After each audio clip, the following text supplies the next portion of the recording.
योगी आदित्यनाथ ने जब से सत्ता संभाली है, संस्कृति के कुछ स्वयंभू ठेकेदार लाठी लेकर सबको हाँकने निकल पड़े। हालांकि सरकार का एजेंडा विकास है, लेकिन ये ठेकेदार घूम घूम कर अब व्यवस्था का पैगाम दे रहे हैं। लिहाजा संघ के साथ हो रही सरकार की समन्वय बैठक में इन्हें रोकने पर पैगाम दिया जाएगा।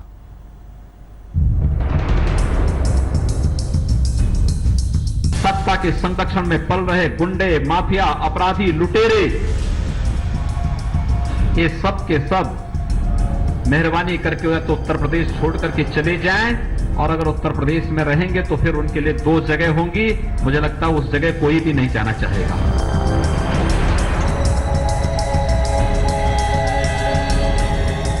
योगी आदित्यनाथ जिस एजेंडे के साथ यूपी की सरकार को चलाना चाहते हैं, उसमें कुछ अति उत्साही दक्षिणपंथी संगठनों ने पलीता लगाने का काम जारी रखा है। सहारनपुर से लेकर आगरा तक उठने वाली विरोध की इन लहरों ने योगी आदित्यनाथ को मुख्य एजेंडे से भटका दिया है। इसी सिलसिले में सरकार की संघ से समन्वय बैठक हो रही है। मुख्यमंत्री और केशव प्रसाद मौर्य इस बैठक का हिस्सा हैं, जिसका सबसे अहम मुद्दा है संघ के सामने बेलगाम हो रहे सांसदों और विधायकों के साथ भगवा ब्रिगेड के कारनामों को उठाना, ताकि सरकार के कामकाज को संगठन के सहारे लोगों तक पहुंचाया जा सके।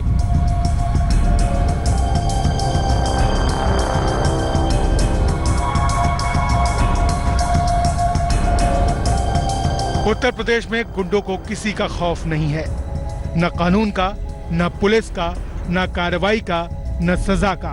अगर होता तो कानून की यूं धज्जियां न उड़ाई जा रही होती। ये जली हुई मोटरसाइकिल पुलिस की है। चौकी इंचार्ज को पीटा गया है। उसकी सर्विस रिवॉल्वर भीड़ ने छीन लिया है। पुलिस वाले के शरीर से खून बह रहा है। पुलिस थाने में घुसकर तोड़फोड़ की गई है। ये तस्वीरें यूपी की कानून व्यवस्था के चीथड़े उड़ा रही है। ये सब किसने किया, आप उसी के मुंह से सुन लीजिए। आप कौन सी चौकी पे तैनात हैं? मैं केदारनगर चौकी। क्या हिंदुवादी संगठन के लोग नहीं हैं? हाँ, अलग तो लाल कपड़े पहने। दरअसल फतेहपुर सीकरी में शनिवार को दो पक्षों के बीच विवाद हुआ था। इस विवाद के बाद सीओ के साथ बदसलूकी की गई थी। पुलिस ने इस मामले में हिंदुवादी संगठन के 8 लोगों को गिरफ्तार किया था और इन्हीं को लेकर आगरा के सदर थाने में आ गई थी। अपने साथियों को छुड़ाने के लिए इस संगठन ने थाने पर हमला बोल दिया। पुलिस वालों ने मना किया तो हवालात का ताला तोड़ने की कोशिश की गई। पहले थाने का घेराव किया गया, उसके बाद जमाओं ने मिलकर हवालात का ताला तोड़ने की कोशिश की। उसी को देखते हुए सभी जो वहाँ पे मजिस्ट्रेट मौजूद थे, सभी लोग फोर्स मौजूद था, उनके उस पर उनको वहाँ से दूर भगाया गया। भागते वक्त उन्होंने एक पुलिसकर्मी के ऊपर हमला किया। इन सभी के खिलाफ कानूनी कार्रवाई की जाएगी और इनके खिलाफ कड़ी से कड़ी कार्रवाई की जाएगी। सहारनपुर में 14 अप्रैल को अंबेडकर जयंती को लेकर शोभा यात्रा की मांग ठुकराए जाने के बाद विरोध प्रदर्शन किया गया। एसएसपी दफ्तर तक पर हमला किया गया। यहाँ तक कि एसएसपी और उनके परिवार वालों की जान पर बनाई। आगरा के ताज में भगवा कपड़ों के साथ विदेशी मॉडल्स को घूमने से रोका गया, जिसके बाद दक्षिणपंथी संगठनों ने हंगामा किया। आगरा में संघ के कार्यकर्ता केरल में हत्या के बाद विरोध प्रदर्शन कर रहे हैं।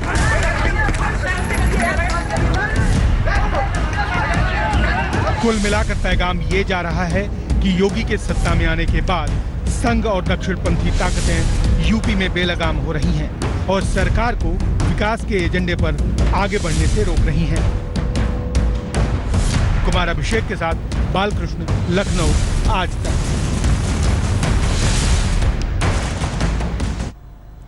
उत्तर प्रदेश में योगी आदित्यनाथ की सरकार के सामने भगवा ब्रिगेड के उत्पात को रोकने की कड़ी चुनौती है। भगवा ब्रिगेड कमर कसकर तैयार है और अपने मुताबिक कानून व्यवस्था को चलाने की कोशिश में है। ऐसे में योगी आदित्यनाथ के सामने सवाल यह है कि वो इन बेलगाम ठेकेदारों से कैसे निपटेंगे।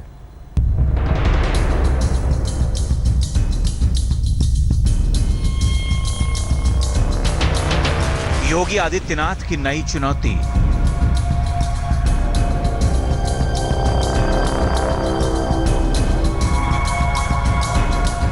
यूपी में मंजूर नहीं लव जिहाद।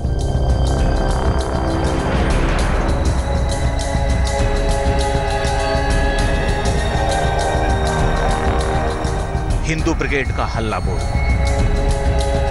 उत्तर प्रदेश की सियासी जमीन क्या बदली, हवा का रुख ही बदल गया।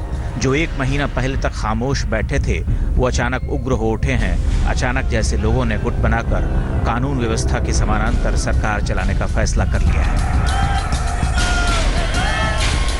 हमारा 4 लोगों का ग्रुप है और 4 लोगों का जवान कम हाथ ज़्यादा चलते हैं। अगर 1-2 बातों से मान रहा तो ठीक है, नहीं तो फिर मार, और मार से मान जाते हैं। और पुलिस में कंप्लेन इसलिए नहीं कहते क्योंकि पुलिस में जाओ तो पुलिस जो जिस पर कंप्लेन करो वो तो नहीं, खुद पे जाता है, खुद को पकड़ के अंदर करते हैं। पुलिस पर कोई विश्वास नहीं, इसीलिए मैटर तुरंत अपने हाथ निपटा। कोई लव जिहाद के खिलाफ खड़ा है, कोई लव में जिहाद की पहचान कर रहा है, कोई ये तय कर रहा है कि गाय खाने वाला कौन है और कौन गाय पालने वाला। यहाँ किसी अदालत और कानून का इंतजार नहीं किया जाता, मौके पर ही फैसला होता है। कॉलेज जाने वाले छोटे छोटे लड़कों की रंगत बदल गई है। हम हैं, हमारे साथ 20 लोग हैं और 4 लोग बताए, कुल 40 लोग हैं। और उनसे भी हमने कहा है कि वो बढ़ाओ। अब ये 2020 तक तो ये जनसंख्या बढ़ेगी। जैसे हमने 10 किए, 10 लोगों से कह दिया कि सब लोग 10 बढ़ाएंगे। जी, क्या संगठन का जो सबसे बड़ा लक्ष्य वो क्या है? वो यही है, हिंदू एकता और ये जो लव जिहाद है इसको खत्म करना। ये निश्चित है कि अभी से गौहत्या बंद है, लेकिन फिर भी कई जगह पर गौहत्याएं की जाती हैं और इस प्रकार की अगर खबरें कहीं से आती हैं तो हम लोग वहां पर पहुंचते हैं। और जहां तक बूचड़ खानों की बात है तो इस कदम के लिए संपूर्ण हिंदू समाज, संपूर्ण संत समाज, राष्ट्रवाद सोच का हर व्यक्ति इस कदम का समर्थन करेगा। ये कहते हैं कि हिंदुओं का सम्मान इनका पहला मकसद है, लेकिन इस तथाकथित सम्मान को बचाने में कितनी ही बार कानून व्यवस्था की धज्जियां उड़ाई गई हैं, जबकि मुख्यमंत्री खुद ये कह चुके हैं कि कानून व्यवस्था से खेलने की आजादी किसी को नहीं है। योगी आदित्यनाथ के सामने कानून व्यवस्था की ये चुनौती बहुत बड़ी है। ये संस्कृति के स्वयंभू रक्षक हैं, जिन्होंने तय कर लिया है कि अदालत वो खुद बिठाएंगे और फैसला भी फौरन होगा। ऐसे में योगी आदित्यनाथ के फरमानों का असर कितना होगा और उनका विकास का एजेंडा कितना कारगर होगा, बड़ा सवाल ये है। आज तक ब्यूरो। यूपी में मुख्यमंत्री योगी की पहली प्राथमिकता है गुंडाराज का खात्मा, लेकिन कुछ ऐसे तथाकथित लोग भी हैं जो भगवा और बीजेपी के नाम पर योगी की इस मुहिम को कमजोर करने पर तुले हैं। लखीमपुर खीरी में भी ऐसे ही एक दबंग ने कोतवाल के सामने ही लहराई पिस्तौल।